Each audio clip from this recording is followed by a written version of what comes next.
Hello everyone, welcome to Puja littles world. আজ তোমাদের সাথে চিকেনের একটা রেসিপি শেয়ার করব। তো চলো শেয়ার করা যাক। প্রথমেই পেঁয়াজ, টমেটো, লঙ্কা কেটে নিতে হবে।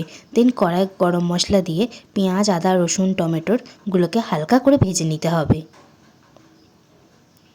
ভাজা ভাজা হয়ে গেলে অল্প খানিকটা জল দিয়ে ভালো করে নাড়াচাড়া করতে হবে।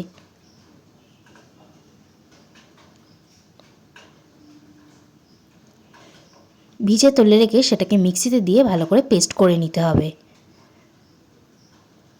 দেন কড়ায় বাটার দিয়ে দিতে হবে।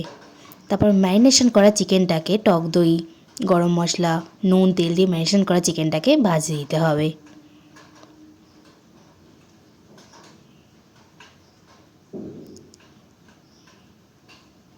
আমি তো অল্প কয়েকটা করেই দিচ্ছিলাম, ভাজছিলাম, বেশ ভালো হয়েছিল ভাজাগুলো।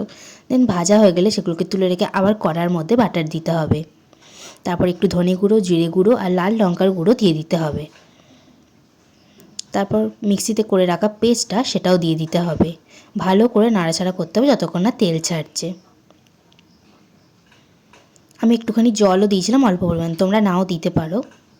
দেন ভালো করে নাড়াচাড়া করে সেটাকে ঘোর হয়ে এলে ভেজে রাখা চিকেনগুলো দিয়ে দিতে হবে। দেন ওপর থেকে একটুখানি ফ্যাটানো টক দই আমি দিয়ে দিয়েছিলাম।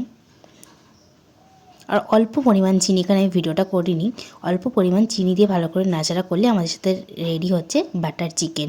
বাটার নান দিয়ে খেতে যা দারুণ লাগে, তোমরাও ট্রাই করো।